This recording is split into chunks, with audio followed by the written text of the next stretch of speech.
오늘은 마가복음 8장 27에서 34절까지 제목을 같이 한번 읽어봅니다. 시작. 너희는 나를 누구라 하느냐? 누가 말씀하셨어요? 예수님이 너희는 나를 누구라 하느냐? 이렇게 묻고 있습니다. 자, 마가복음 8장을 한번 찾아볼까요? 신약성경 67페이지입니다.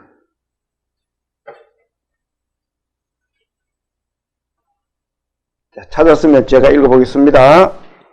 예수와 제자들이 빌립보 가이사라 여러 마을로 나가실새 길에서 제자들에게 물어 이르시되 사람들이 나를 누구라고 하느냐? 자, 같이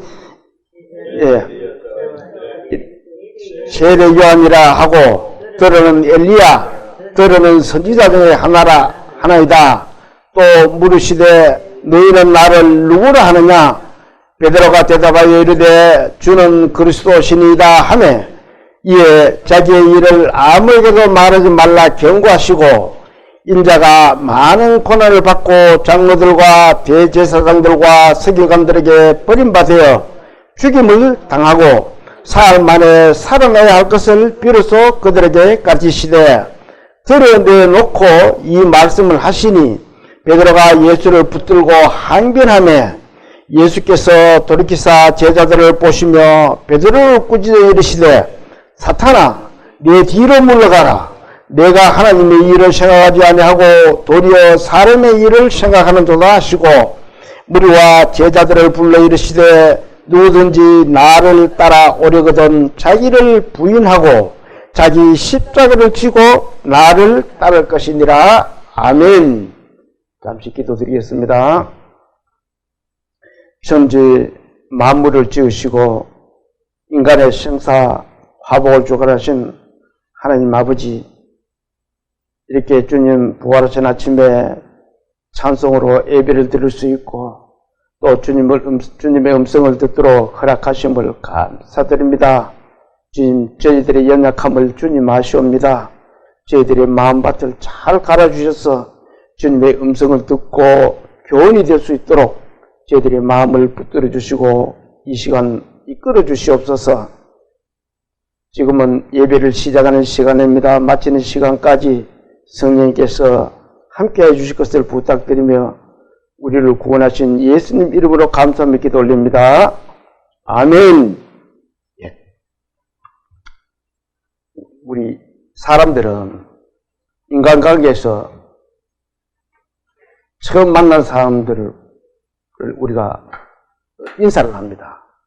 그러면서 서로를 명함이 있는 사람들은 자기를 알리려고 나는 이런 사람입니다 할 명함을 주고 또 명함이 없는 사람은 나는 어느 동네에 어떤 사람입니다. 뭐예요 그게? 자기를 알리는 것이잖아요. 그러면서 자기 소개를 하는 겁니다. 여러분들은 오늘 이 말씀 내용 제목대로 예수님을 누구라 하느냐 이렇게 묻는다면 우리는 어떻게 대답해야 돼요? 오늘 그 공부를 하려고 합니다. 예수님이 묻습니다. 너희는 나를 누구라 하느냐? 저에게도 묻고 여러분들에게도 묻습니다. 그러면 우리는 대답할 수가 있어요. 오늘 이 말씀을 듣고 전부 모두가 은혜 받는 이 한 시간 되시기를 기도합니다. 자, 27절 한번 볼까요? 예수와 제자들이 빌립보 가이사라 여러 마을로 나가실새 길에서 제자들에게 물어가 이르시되 사람들이 나를 누구라 하느냐? 자, 예수님이 제자들하고 빌립보 가이사라에 가셔가지고 여러 마을을 다니시다가 어느 길에서 갑작스럽게 제자들에게 이렇게 묻고 있습니다. 자, 이 빌립보 가이사라가 어디 있는지 한번 지도를 한번 봅니다.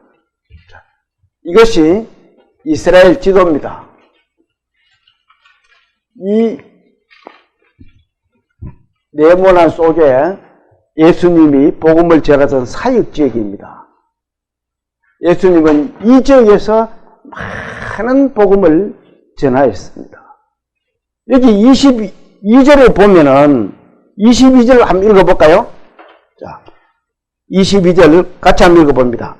베세다의 이름에 사람들이 맹인한 사람을 데리고 예수께 나와 손대시기를 구하거늘. 자, 예수님이 이 지역 베세다는 여기 있습니다. 이 베세다에 계시다가 이 가이사라 빌립보까지 올라가신 거예요. 이 가이사 빌립보는 로마 식민지로서 이 이스라엘의 북쪽 조그만 마을입니다. 그 희열한 마을을 다니시면서 예수님이 복음을 전하는데 오늘은 저 가이사라 빌립보까지 헐몬산 바로 밑에 있는 곳입니다. 거기까지 가서 예수님이 복음을 전하시려고 마을을 이렇게 다녔습니다. 자, 이 그림을 크게 보면은 여기가 헐몬산입니다. 이쪽에 헐몬산 여기 있죠. 이 헐몬산이라고도 헤르몬산이라고도 합니다. 여기서 밑으로 조금 내려오면 여기가 가이사 빌립보라는 땅입니다. 마을이 좋은 마을이에요. 거기 로마가 식민지 통치하던 곳입니다. 이 전체가 로마 식민지였으니까 그곳에 예수님이 가셔가지고 갑작스럽게 제자들에게 묻습니다. 어떻게 묻는가 볼까요? 자, 27절 예수와 제자들이 빌립보 가이사라 마을로 들어가실새 길에서 어느 집에 앉아서 묻는 것도 아니고 예수님이 길을 가시다가 이렇게 묻습니다. 어떻게 물어요? 제자들에게 물으시되 사람들이 나를 누구로 하느냐? 이 제자들은 갑자기 많이 당황스럽겠지요. 갑작스럽게 물으니까 얘들아 사람들이 나를 누구로 하느냐? 이렇게 물으니까 사람들이 어디 보면은 참 말이 빠른 사람들이 있습니다. 28절은 뭐라 그래요? 자, 같이 한번 읽어봅니다. 제자들이 여짜와 이르되 세례 요한이라 하고 들으는 엘리야 들으는 선지자 중에 하나이다. 자, 누가 말을 했는지 모르겠지만 세례 요한이라고도 하고 엘리야라고도 하고 선지자라고도 합니다. 이렇게 이제 예수님에게 이야기를 하는 겁니다. 그러니까 이 세례 요한은 왜 예수님을 세례 요한이라고 합니까? 사람들이 세례 요한에 대해서 한번 찾아봐야 돼요. 왜? 세례 요한이 어떤 사람이었길래? 요한복음 1장을 한번 찾아봅니다.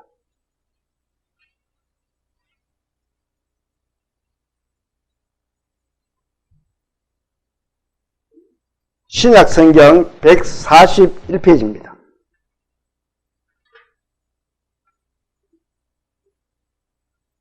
네, 찾았으면은 6절에서 8절까지를 같이 한번 읽어봅니다. 시작. 하나님께로부터 보내심을 받은 사람이 있으니 그의 이름은 뭐라고요? 요한이라. 그가 증언하러 왔으니 곧 빛에 대하여 증언하고 모든 사람이 자기를 말미암아 믿게 하려 함이라. 그는 이 빛이 아니요 이 빛에 대하여 뭐라고요? 증언하러 왔더라. 요한은 하나님께서 보내심을 받은 사람인데 빛에 대해서 증언하러 온 사람이에요. 그런데 이 요한이 그 시대에 있었으면은 예수님이 물을 때 있었으면은 예수님에게 세례 요한이라고 안 했겠지요. 자, 이 빛에 대해 증언한 이 요한, 마가복음 6장을 앞으로 한번 넘겨보세요.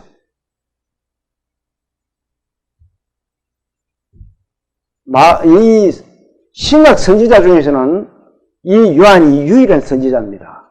네. 예, 62페이지입니다.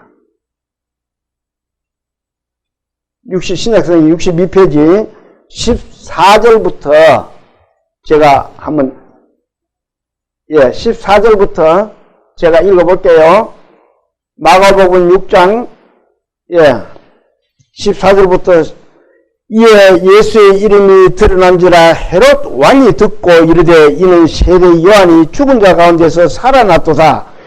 그러므로 이런 능력이 그 속에서 일어났느니라 하고, 자, 헤롯 왕이 예수님을 보고 세상 사람들도 예수님을 세례 요한이라고 하는데 헤롯 왕도 그가 죽은 요한이 살아났다 이렇게 이야기하고 있는 거예요. 살아났도다. 그러므로 이런 능력이 그 속에서 일어나느니라. 예수님이 많은 이 기적을 행하고 이런 걸 보니까 죽은 세례 요한이 나타나가지고 그 능력의 힘으로 예수님이 하시는 것보다 이렇게 왕도 그렇게 생각하는 거예요. 자, 15절 어떤 분은 그가 엘리야라 하고 또 어떤 분은 그가 선지자니 옛 선지자 중에 하나와 같다 하되 16절 같이 한번 읽어볼까요? 헤롯은 듣고 이르되 내가 목된 요한 그가 살아났다 하더라. 이 헤롯이 요한을 자기가 목을 베 죽인 사람이에요. 요한을 죽여놓고 보니까 마음에 킹김이 있었는지는 모르겠는데 예수님을 보니까 내가 죽인 그 요한의 능력이 저리 나타났는가 하는 어떤 이런 생각을 했던 것입니다. 그 후반부로 쭉 읽어보면은 왜 요한이 죽었는지를 잘 기록되어 있습니다. 그거는 각자가 집에 가서 요한이 왜 죽었는지를 한번 찾아보고 공부하시기 바랍니다. 요한은 빛을 증언하러 왔잖아요. 세례 요한은 하나님의 어떤 보내심을 받았지만 그걸 빛을 증언하러 온 사람이에요. 그런데 세상 사람들은 그 요한이, 세례 요한이 예수님에게 능력이 들어가가지고 그래서 예수님이 저렇게 이적을 행하시는가? 이렇게 지금 보고 있는 거예요. 자, 본문 다시 봅니다. 마가복음 9장 예수와 28절 제자들이 여쭤와 이르되 세례 요한이라 하고 요한은 빛을 증가로 한 사람인데 요한인가? 예수님의 이적을 보고 그 앞에 보면은 예수님이 베세다에서 명의를 고쳐주는 이적을 행하고 또 그 앞에 보면은 이 떡덩이 7개로 떡 7개로 또 생선 2마리로 4,000명이 먹고 남은 기적을 행했던 이 기적 내용들이 앞에 쭉 나옵니다. 그런 걸 봤을 때 사람들이 요한의 힘을 빌려서 저렇게 하는가? 이렇게 이야기를 하고 있는 거예요. 그러면서 또 뭐라 그러냐면은 세례 요한이라 하고 들으는 뭐라고요? 엘리야라고도 한다. 엘리야는 어떤 사람이에요? 엘리야는 선지자 중에 선지자입니다. 자, 그 엘리야를 열왕기 하에 쭉 읽어보면은 이 엘리야에 대해서 이야기들이 많이 나옵니다. 자, 같이 한번 읽어봅니다. 자, 시작. 두 사람이 길을 가며 말하더니 불수레와 불말들이 두 사람을 갈라놓고 엘리야가 회오리 바람으로 하늘로 올라가더라. 사람이 갑작스럽게 제자와 같이 있는데 제자와 갈라놓더니만도 하늘에서 회오리 바람이 불면서 불수레와 불말들이 와가지고 이 엘리야를 태워가지고 하늘로 올라가 버리는 거예요.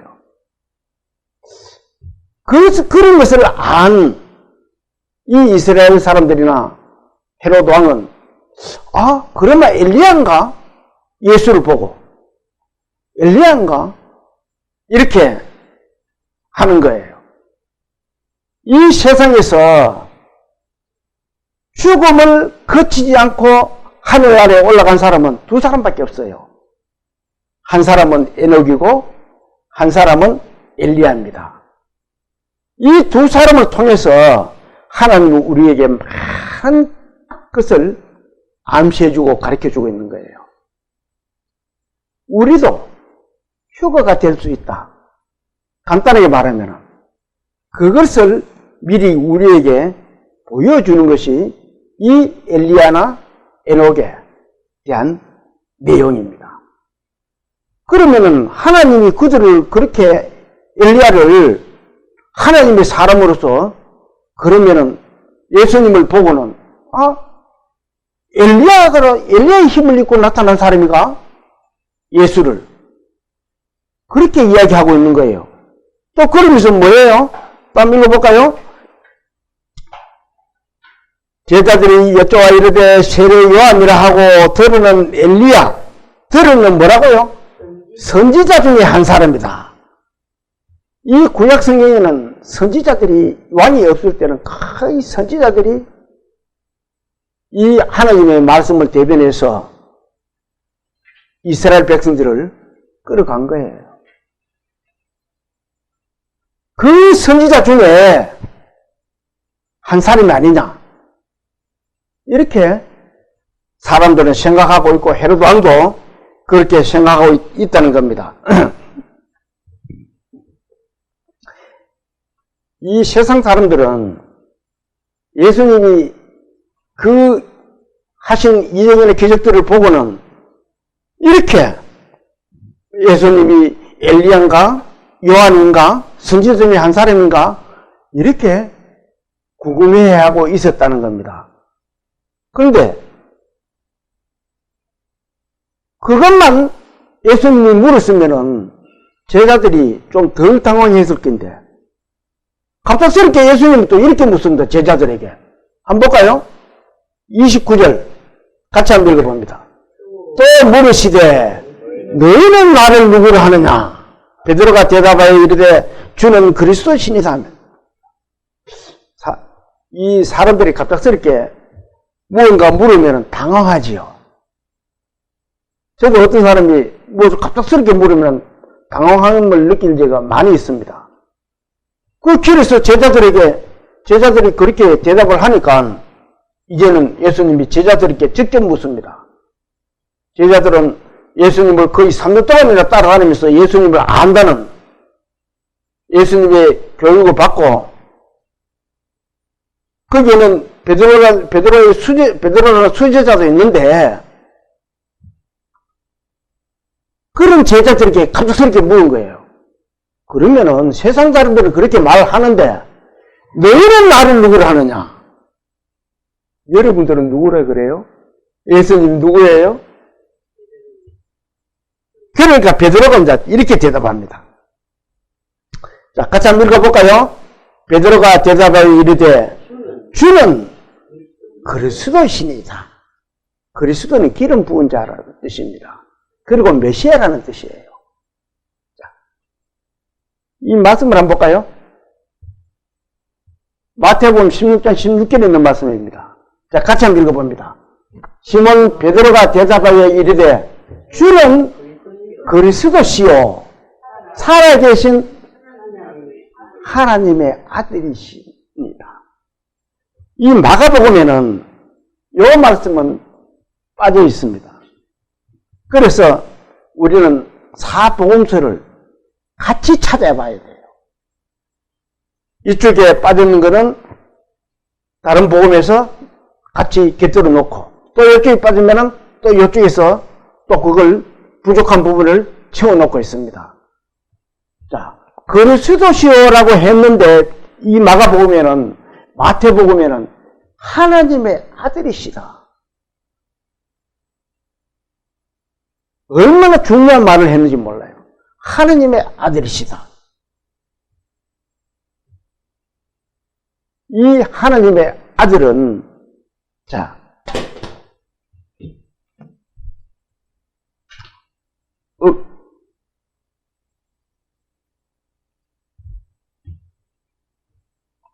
베드로가 이렇게 말하니까 하나님의 아들이신 예수께서 어떻다고요? 예수께서 대답하여 이르시되 바요나 시몬아 내가 복이 있도다. 이를 알게 한 이는 혈육이 아니요 하늘에 계신 내 아버지이시니라. 참 중요한 말씀을 하셨어요. 예수께서 대답하여 이르시되 바요나 시몬아 내가 복이 있도다. 여러분들도 복을 받았습니까? 예수님을 알면 복을 받는다는 거예요. 예수님을 아는 사람은 복 있는 사람이라는 겁니다. 이를 알게 한 이는 혈육이 아니요 누구라고요? 하늘에 계신 내 아버지시니라. 우리가 구원받고 예수님을 알게 된 것은 하나님의 아버지가 우리에게 은혜를 주신 거예요. 예수님을 바로 알게 할 수 있는 것은 하나님의 은혜라는 겁니다. 예수님을 바로 알면 어떻다고요? 내가 복이 된다. 예수님을 바로 알아야 돼요. 제자들이, 12제자들이 같이 있었지만, 대답했는 사람은 누구예요? 베드로가 대답했어요. 그래서 베드로가 수제자가 되는 거예요.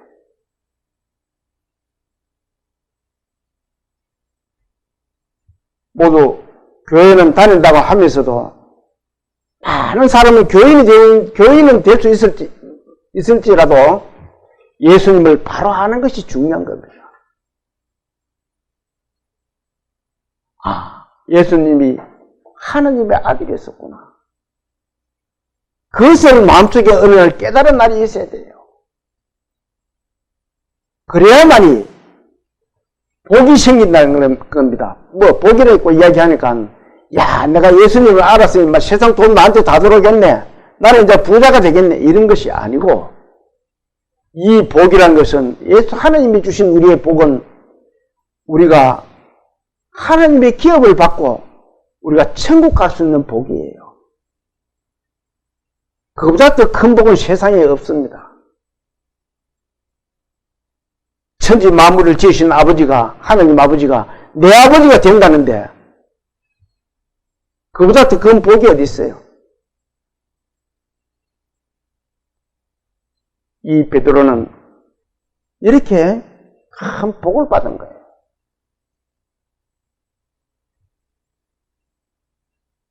자, 또 한번 읽어봅니다.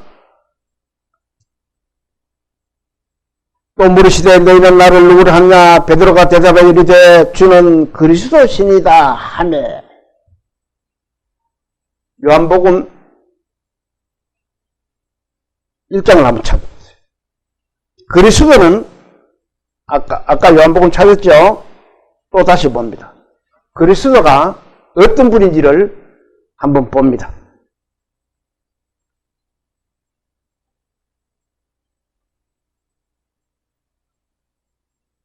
자, 1절부터 5절까지를 같이 한번 읽어봅니다. 자, 시작. 태초에 말씀이 계시니라. 이 말씀이 하나님과 함께 계셨으니 이 말씀은 곧 하나님이시니라. 그가 태초에 하나님과 함께 계셨고 만물이 그로 말미암아 지은 바 되었으니 지은 것이 하나도 그가 없이는 된 것이 없느니라. 그 안에 생명이 있었으니 이 생명은 사람들의 빛이라. 빛이 어둠에 비치되 어둠이 깨닫지 못하더라. 자, 이분이 누구예요? 예수 그리스도입니다. 그러면은 이 말씀은 곧 누구라고 말해요? 하나님이시니라. 예수 그리스도는 하나님의 아들이면서도 하나님이시라는 거예요.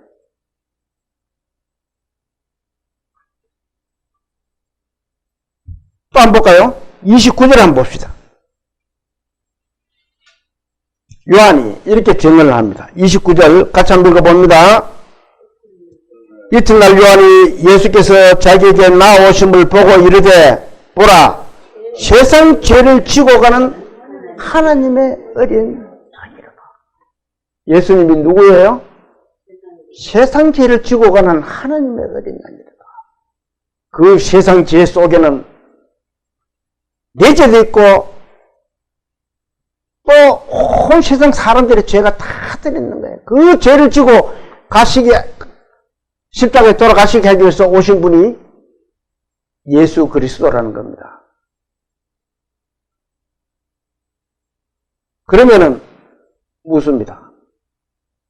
너는 누구를 하느냐? 너는 나를 누구를 하느냐? 이래 묻는다면은 예수 그리스도는 하나님의 아들이시고 하나님이십니다.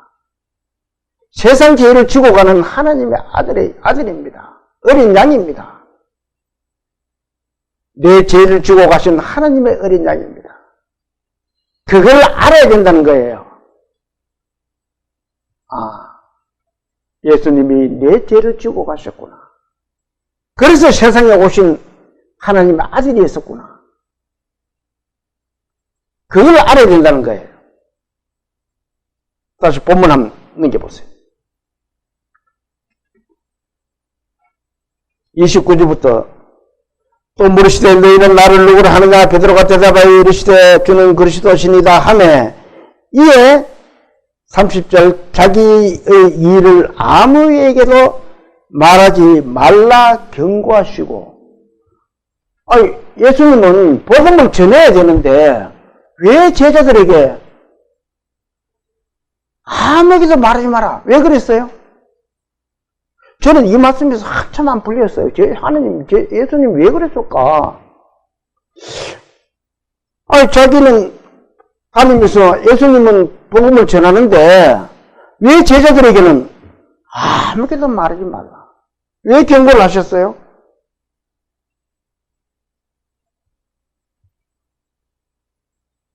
자, 이 말씀을 한번 봅니다. 요한복음 19장 30절에 있는 말씀입니다. 같이 한번 읽어볼까요? 예수께서 신 포도주를 받으신 후에 이르시되 다 이뤘다 하시고 머리를 숙이니 영원히 떠나가시니라. 자, 이 속에 비밀이 들어있는 거예요. 다 이루었다. 그러면 이 제자들에게 지금 현재는 이루어지지를 않은 거예요. 이루어진 역사가 없으니까 아직 어린애라는 겁니다. 성장하지를 못했기 때문에 너희들이 나가면 안 된다는 거예요. 아직까지 다 이루어지지 못했기 때문에. 그들은 성령이 기름을 받고 제자들이 연약한 인간의 의지에 있어가 아니고 성령의 힘으로 복음을 전할 수가 있을 때까지 너희는 잠잠하라는 거예요. 자, 이 말씀을 또 한번 볼까요? 마태복음 10장 16절에 있는 말씀입니다. 자, 같이 또 한번 읽어봅니다. 보라, 내가 너희를 보냄이 양을 이리 가운데로 보냄과 같도다. 그러므로 너희는 뱀같이 지혜롭고 비둘기같이 순결하라. 우리가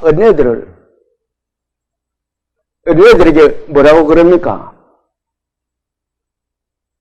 부뚜막에 애기 앉지는 않는 것 같다. 불안스럽다는 거예요. 왜냐하면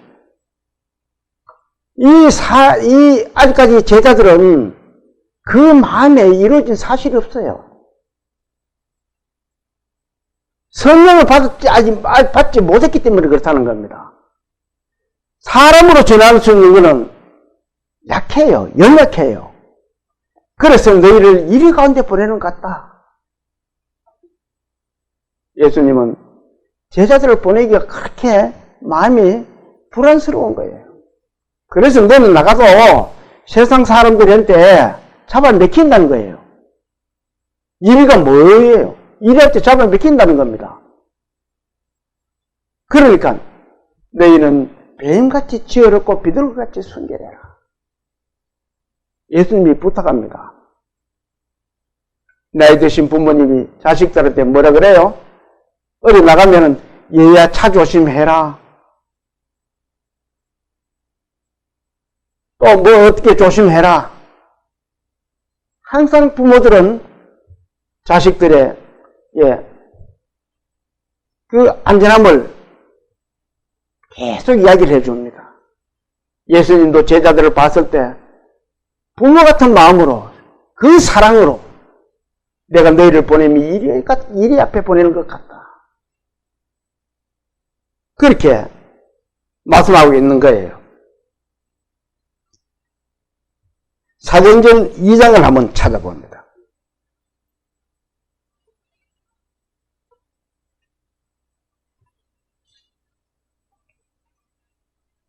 신약성경 187페이지입니다.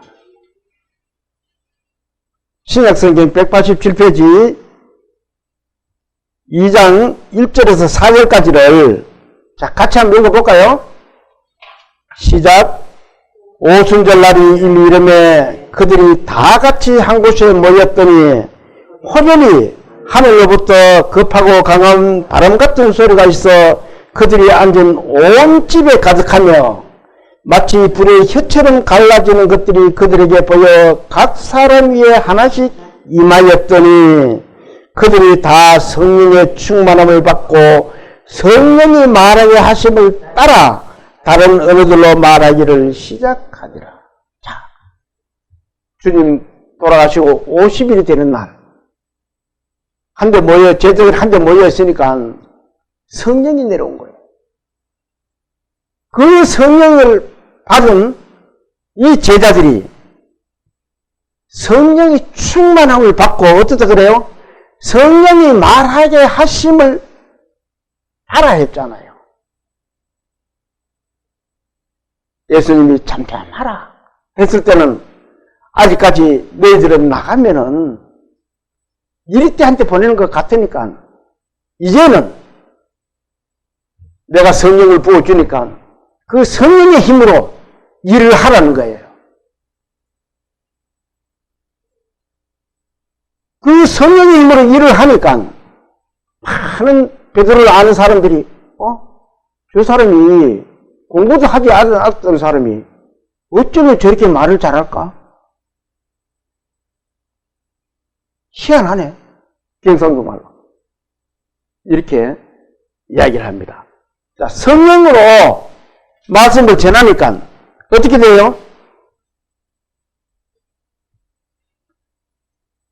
36절 189페이지를 한번 찾아보세요.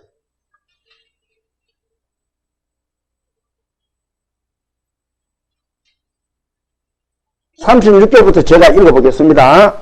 그런즉 이스라엘 온 집은 확실히 알지니 너희가 십자가에 못 박은 이 예수를 하나님이 주가 그리스도가 되게 하셨느니라 함이라.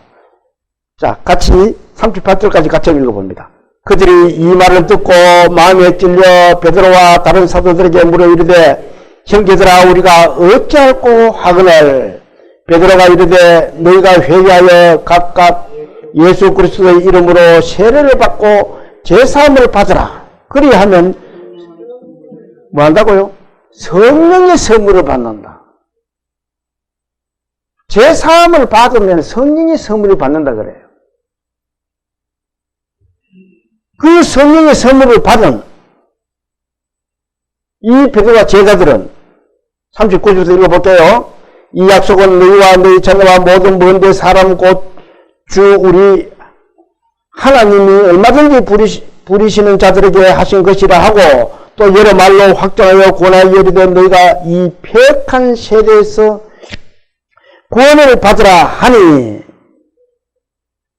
그 말을 받은 사람들은 세례를 받으매 같이 읽어볼까요?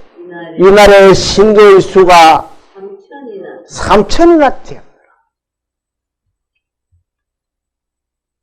예수님이 너희는 잠잠하라 했다가 성령을 받고 나서 복음을 전하니까 어떻다고요? 하루에 3,000명이나 구원을 받아요.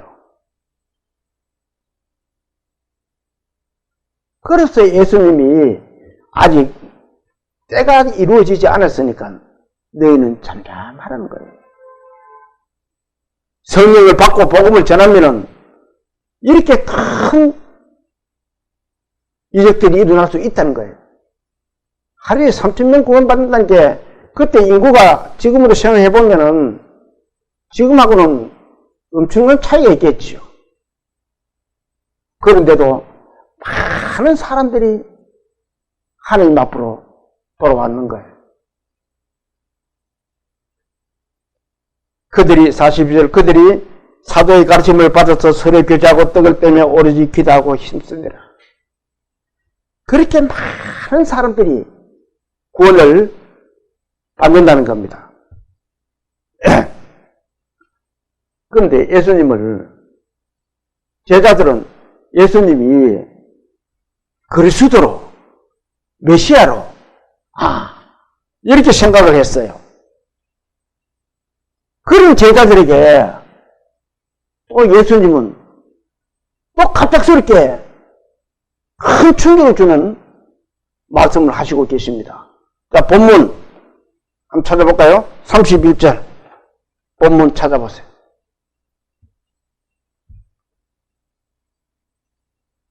자, 30절부터 제가 읽어볼게요. 이에 자기의 일을 아무에게도 말하지 말라 경고하시고, 이 일들을 내가 그리스도라는 말을 아무에게도 하지 마라. 이렇게 말을 하고는 31절 같이 한번 읽어볼까요? 인자가 많은 고난을 받고 장로들과 대제사장들과 서기관들에게 버림받아 죽임을 당하고 사흘 만에 살아나야 할 것을 비로소 그들에게 가르치시되. 제자들이 주는 그리스도시요 하나님의 아들입니다 했는데 갑자기 하나님이 예수님이 뭐라 그래요? 내가 많은 사람들에게 고난을 받는다. 왜 고난을 받아야 돼요? 예수님이 왜 고난을 받아야 돼요? 뭐 잘못했어요? 자, 이 말씀을 한번 봅니다. 이사야 53장 4절에 있는 말씀입니다. 우리가 잘 아는 내용이죠. 같이 한번 읽어볼까요?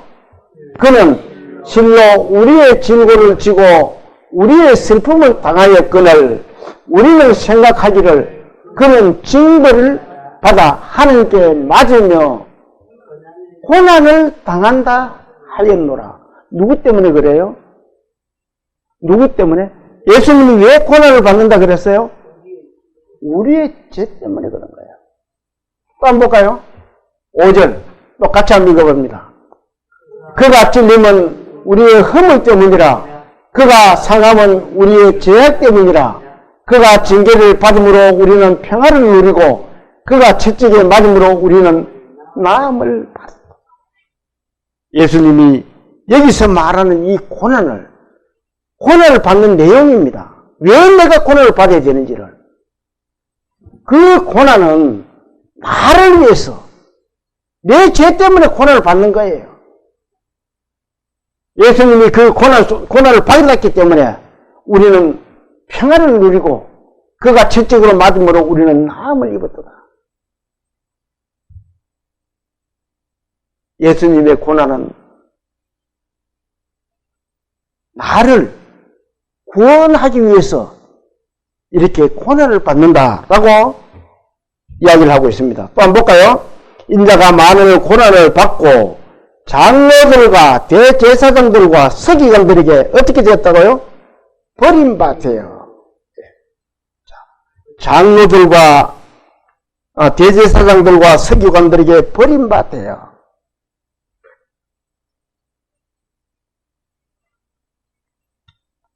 마가복음 14장 43절에 있는 말씀입니다.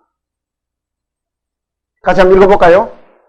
예수께서 말씀하실 때에 곧 12 중에 하나인 유다가 왔는데 대제사장들과 서기관들과 장로들에게서 파송된 무리가 금과 뭉치를 가지고 그와 함께 하였더라. 이 시대에는 이 대제사장이나 서기관들이나 장로들이 나라를 좌지우지할 때입니다. 그럴 때 이 대제사장들과 장로들과 서기관들이 예수를 잡아오느라 이렇게 이야기한 거예요. 그러니까 53절도 한번 볼까요? 또 같이 한번 읽어봅니다. 그들이 예수를 끌고 대제사장에게로 가니 대제사장들과 장로들과 서기관들이 다 모이더라. 이 마가복음 9장에는 지금 예수님이 그렇게 당하지를 않았을 때예요. 그런데 14장에 와가지고 예수님이 잡혔을 때 이렇게 된다는 것을 미리 제자들에게 알려준 거예요. 내가 대제사장들과 서기관들과 이 장로들에게 내가 잡힐 것이다. 미리 이야기를 해준 거예요. 그 제자들이 알았겠어요? 제자들은 오로지 세상 것밖에 생각하지 몰라요. 제자들이 모릅니다, 그걸. 몰라서 이 내용을 보면은. 또 한번 볼까요? 대제사장들과 서기관들에게 버림받아 죽임을 당하고 사흘 만에 살아나야 할 것을 비로소 그들이 그렇게 죽는데 사흘 만에 내가 살아나야 된다. 뒤로 마가복음 16장을 한번 찾아봅니다.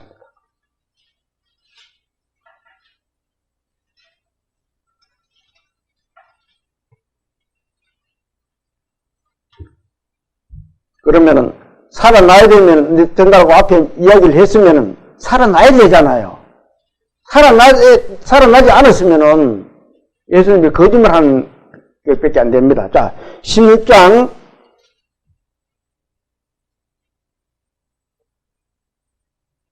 1절부터 8절까지를 같이 한번 읽어봅니다. 시작. 안식일이 지나면 막달라 마리아와 야곱의 어머니 마리아와 또 살로메가 가서 예수께 바르기 위하여 향품을 사다 두었다가 안식 후 첫날 매우 일찍이 해돋을 때에 그 무덤으로 가며 서로 말하되 누가 우리를 위하여 무덤 문에서 돌을 굴려주려 하더니 눈을 들어본즉 벌써 돌이 굴려져 있는데 그 돌이 심히 크더라. 무덤에 들어가서 흰옷을 입은 한 청년이 우편에 앉은 것을 보고 놀라매 청년이 이르되 놀라지 말라. 너희가 십자가에 못 박힌 나사렛 예수를 찾는구나. 그가 살아나셨고 여기 계시지 아니하시니라. 보라, 그를 두었던 곳이니라. 자, 잠깐요. 예수님이 이 대제사장들과 서기관과 바리새인들과 이스라엘 백성들에게 탄핵을 받아서 십자가에 못 박혔습니다. 그리고 그 못 박히신 예수를 돌에다가 무덤에다가 묻었어요. 근데 3일째 되는 날 누가 갔어요? 막달라 마리아, 또 야곱의 어머니 마리아, 또 살로메. 이 사람들이 향품을 가지고 예수님의 시체에 바르기 위해서 향품을 준비해 가지고 무덤으로 갔다는 겁니다. 이스라엘의 무덤은 돌을 파가지고 앞에 돌로 이렇게 막아놓는 것이 이스라엘의 무덤입니다. 그런데 가서 보니까 예수님은 없고 어떤 청년이 한 사람이 흰 옷을 입고 서 있는 거예요. 자, 5절 한번 볼까요? 무덤에 들어가서 흰 옷을 입은 한 청년이 우편에 앉은 것을 보고 놀라매. 예수님은 없고 흰 옷을 입은 한 청년이 앉아 있는 거예요. 그래서 그 청년이 하는 말이, 자, 예수님은 살아나셨다. 그렇게 이야기하고 있는 거예요. 이 예수님이 살아나신 것이 우리에게는 큰 희망이 되고 소망이 되는 겁니다. 예수님이 3일 만에 살아나시지 않았으면 우리의 믿음은 뭐예요? 헛것이 되는 거예요. 예수님의 이 부활이 없었더라면 우리의 믿음이 헛것이 된다는 겁니다. 예수님이 부활하심으로 해서 우리도 예수님 같이 부활의 몸을 입고 하늘나라에서 찬송을 부르면서 즐겁게 지낼 수 있다는 겁니다. 그것을 미리 제자들에게 이야기해 준 거예요. 내가 부활을 할 것이다. 그런데 그 제자들이 알았어요? 제자들은 모르는 거예요.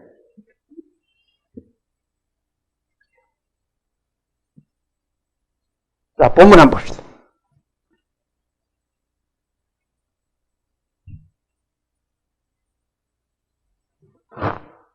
인자가 많은 고난을 받고 장로들과 대제사장들과 서기관들에게 버림받아 죽임을 당하고 사흘 만에 살아나야 할 것을 비로소 그들에게 가르치시되. 자, 그 앞에까지는 이적을 행하면서도 가르치시질 않았어요. 그런데 이때 비로소 가르치신 거예요. 이제는 예수님이 십자가에 못 박힐 때가 다 되어가는 거예요. 한 6개월 전쯤 되니까. 그때 비로소 제자들에게 내가 이렇게 될 것이다. 이것을 제자들에게 가르쳐 준 거예요. 예, 비로소 가르쳐 준 거예요. 근데 그때까지만 해도 제자들은 어떤 생각을 가졌어요? 야, 우리 예수님이 왕이 되면은 저 못된 대제사장들과 종교 지도자들 저런 사람들을 혼내줄 거다. 얼마나 좋았겠어요, 제자들이. 예수님 따라다니면서 이적도 하니까 야, 이 자식 우리 이스라엘의 왕으로 오셔가지고 저 제사장들과 종교 지도자들 저희 이제 앞으로 혼나게 생겼다. 그렇게 생각했을 수도 있습니다. 그런데 그렇게 말씀을 하니까 내가 죽을 것이다 라고 얘기를 하니까 32절 한번 볼까요? 30절 같이 읽어볼까요?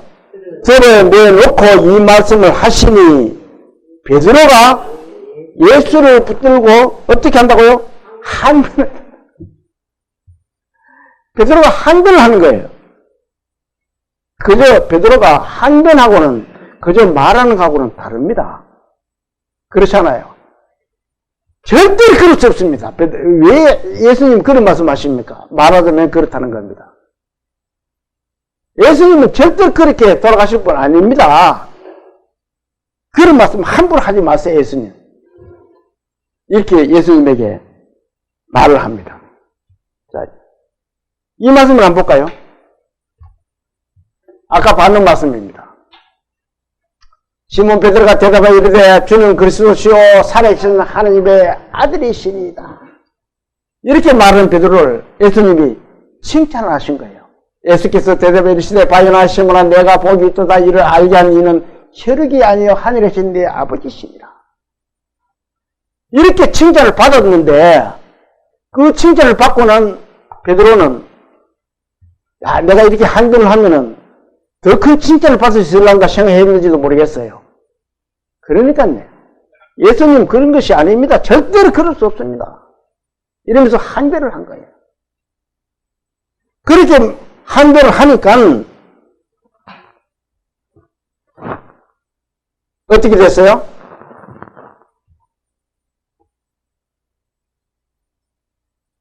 요한복음 13장을 다시 한번 찾아봅니다. 요한복음 13장에는 이 베드로의 행적들이 있습니다. 베드로가 어떤 사람인지를 한번 다시 봅니다.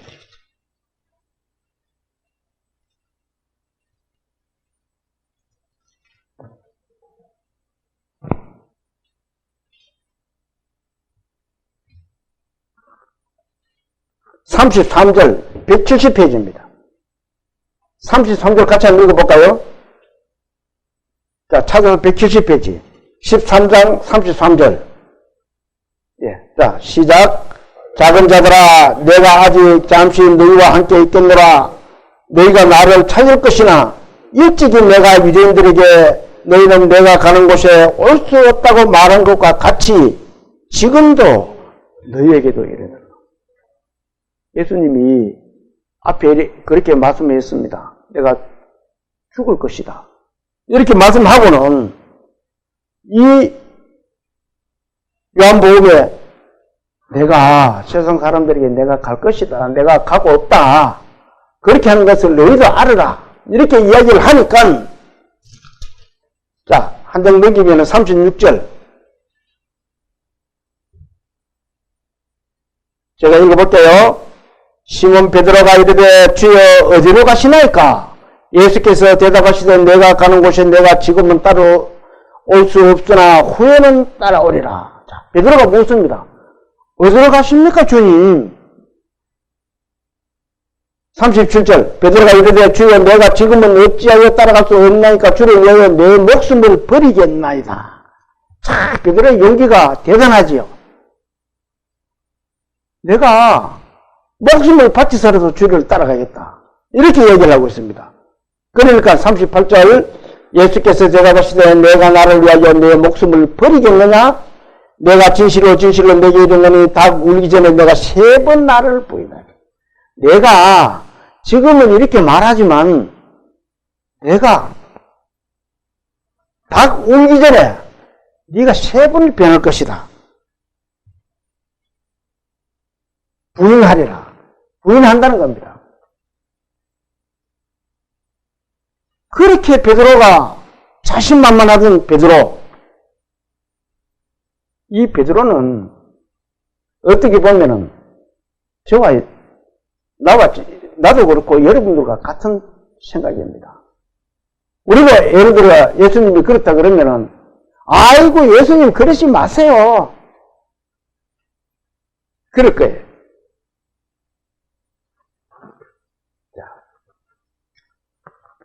요한복음 18장을 또 뒤로 한번 넘겨보세요. 3분을 부인한다고 그러니까 부인하는지 안 하는지를 한번 보는 겁니다. 왜냐하면 이 베드로는 우리 믿음의 성도들을 그린답니다. 베드로만 꼭 그런 것이 아니고 우리도 그렇다는 거예요. 자, 178페이지입니다. 18장 17절을 제가 읽어볼게요. 문 지키는 여종이 베드로에게 말하되 너도 이 사람의 제자 중 하나가 아니냐 하니 그가 말하되 뭐라고요? 나는 아니라. 나는 아닙니다. 25절부터 볼까요? 시몬 베드로가 서서 불을 쬐더니 사람들이 묻되 너도 그 제자 중 하나가 아니냐? 베드로가 부인하고 이르되 나는 아니라.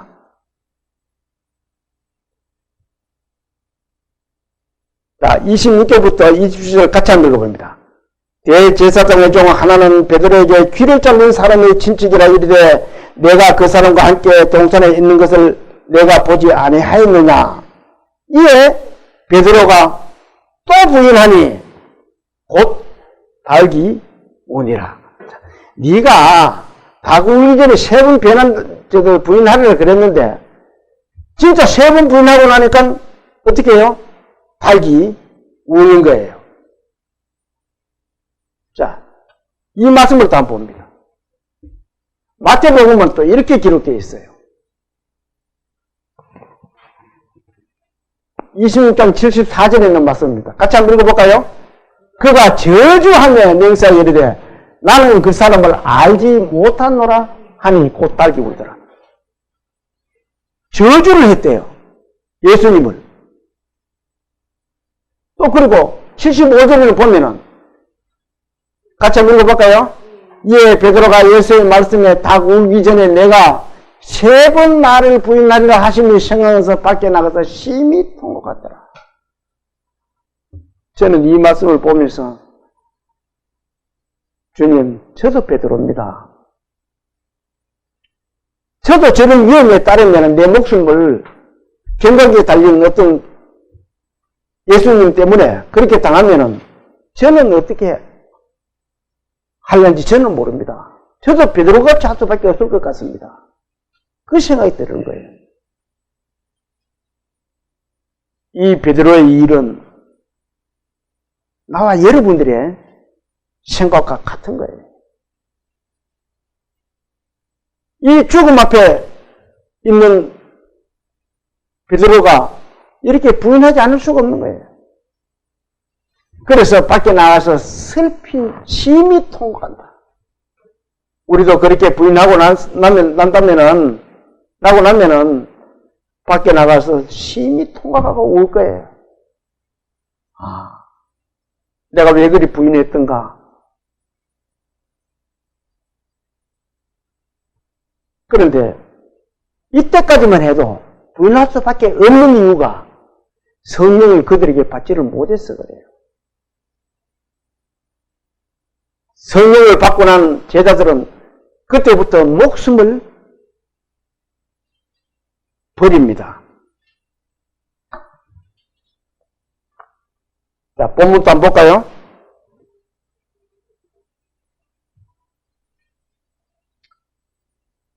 32절부터 읽어보겠습니다. 드러내놓고 이 말씀 마치니 베드로가 예수를 붙들고 항변하매 예수께서 돌이키사 제자들을 보시며 베드로를 꾸짖어 이르시되 사탄아 내 뒤로 물러가라. 내가 하나님의 일을 생각하지 아니하고 도리어 사람의 일을 생각한다. 예수님이 제자들과 베드로를 보고는 사탄아 이렇게 말을 하고 있습니다. 네가 하나님의 일을 생각하지 않고 사람의 일을 생각한다. 하나님의 일이 뭐예요? 요한복음 6장을 한번 또 찾아봅니다.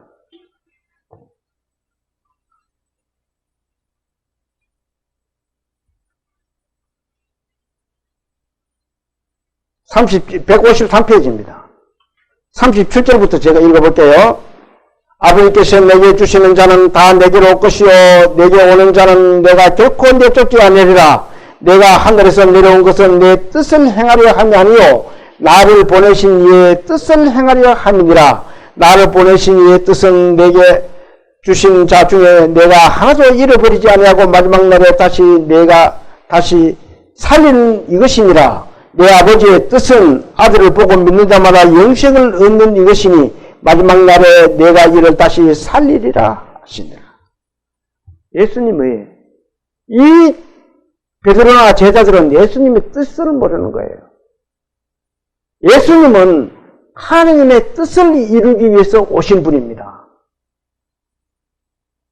그런데 제자들은 그걸 모르고 항변을 하는 거예요. 그러니까 예수님이 사탄아, 제자들이 사탄아 이렇게 이야기하는 겁니다.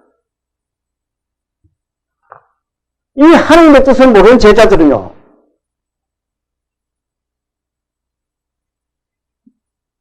마가복음 10장을 한번 넘겨보세요.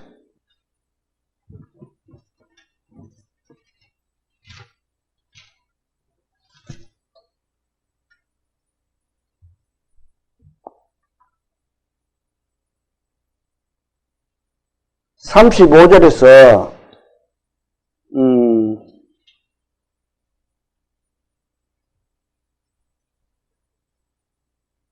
37절까지를 제가 읽어볼게요.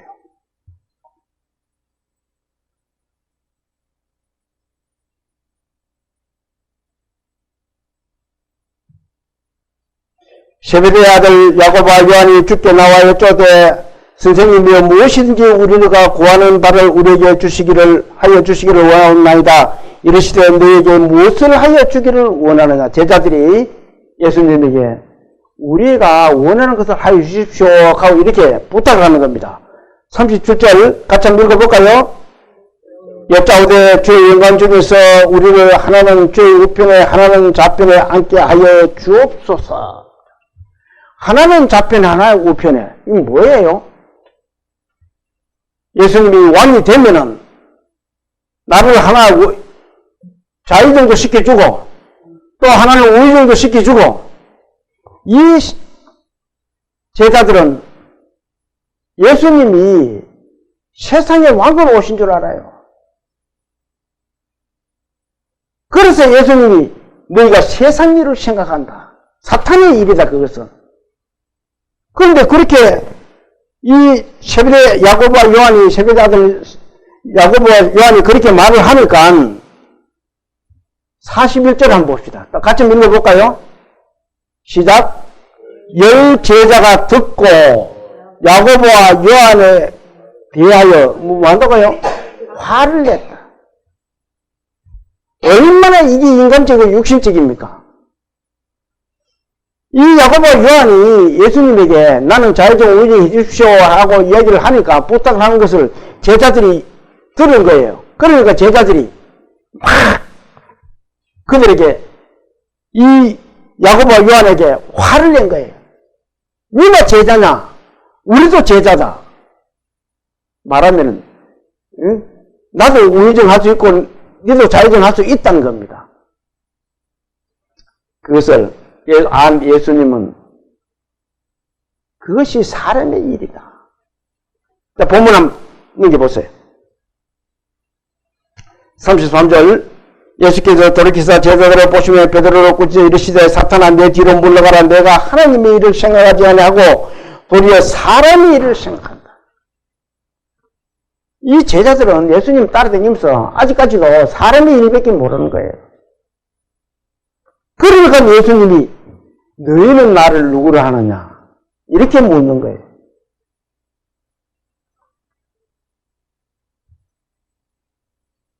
사람들은 이 내용을 말씀에 그림자적인 내용이 있습니다. 사람들이 예수 그리스도를 모르면은 사람의 일만 생각해요. 어느 날 예수 그리스도가 내 죄를 위해서 십자가에 못 박혀 돌아가셨다 하는 것을 알게 되면은 영적으로 바뀌어지는 겁니다. 사람의 일에서 하나님의 일로 바뀌어진다는 거예요. 그래서 너는 나를 누구로 하느냐 알아야 된다는 거예요. 예수님이 그렇게 꾸지람을 하시고는 34절 이렇게 말씀하고 계십니다. 자, 같이 한번 읽어볼까요? 무리와 제자들을 불러 이르시되 누구든지 나를 따라오려거든 자기를 부인하고 자기 십자가를 지고 나를 따라거든. 자기를 부인해야 된다. 나를 따르거든. 인간의 생각 가지고는 안 된다는 거예요. 인간의 생각을 다 내려놓고 예수님을 내 마음에 받아들였을 때 하나님의 생각을 가질 수 있다는 거예요. 그러면서 자기 십자가를 부인하고 자기 십자가를 지고 나를 따라야 된다. 이 십자가 형태는요, 가장 악랄한 사형 틀입니다. 로마가 이 죄인들을 붙들어 놓고 십자가형을 처한 거예요. 그러면 맨날 며칠 나무에 달려서 죽어가는 사람도 있고, 예수님이 왜 그리 십자가에 달려 돌아가셨어요? 저와 여러분들의 죄를 위해서 대신해 준 거예요. 그것을 알으라는 겁니다. 내가, 예수님 자신이 내가 그러려고 세상에 온 사람이다. 온 하나님의 아들이다. 이것을 가르쳐 주기 위해서 너희는 나를 누구라 하느냐 이렇게 묻는 거예요. 저와 여러분들에게 다시 묻습니다. 너희는 나를 누구라 하느냐? 오늘 이 말씀 속에 예수님은 나를 위해서 십자가에 못 박혀 돌아가신 하느님의 아들이라는 것을 알아야 된다는 겁니다. 오늘 우리에게 이 말씀 속에 그것을 교훈하고 있어요. 우리의 믿음 생활 속에서는 많은 십자가들이 있습니다. 세상의 어려움, 자식들의 어려움, 많은 어려움이 있지만 그 어려움들을 다 버리고 주님을 바라보는 십자가, 또 주님을 따라가는 십자가를 짊어질 수 있는 저와 여러분들이 다 되시기를 소망하면서 오늘 오전 예배를 마치겠습니다. 자, 잠시 기도 드릴게요. 사랑이시고 능력이시며 좋으신 아버지 하나님, 오늘 이 말씀 속에 너희는 나를 누구라 하느냐? 이 질문에 저희들이 답할 수 있도록 항상 저희들의 마음을 붙들어 주시고 주님의 뜻에 벗어나지 않는 삶을 살아갈 수 있도록 도와주시옵소서. 각처에서 이 말씀을 듣고 계시는 모든 분들에게도 그 가정에도 항상 화목과 화평과 평안을 누릴 수 있는 그런 참된 가정 될 수 있도록 주님께서 은혜 베풀어 주시옵소서. 오늘 이 말씀을 마치고 예배를 마치고 나면 각처로 돌아가서 믿음의 생활을 합니다. 어느 곳에 있든지 항상 주님을 저버리지 않는 삶을 살아갈 수 있고 너희는 나를 누구냐 하는 그 말씀을 기억하고 대심질할 수 있는 저희들이 될 수 있도록 도와주시옵소서. 저희들의 연약함을 지금도 하늘성소에서 간구하고 계시는 우리 주 예수 그리스도의 이름 받들어 감사하며 기도 올립니다. 아멘.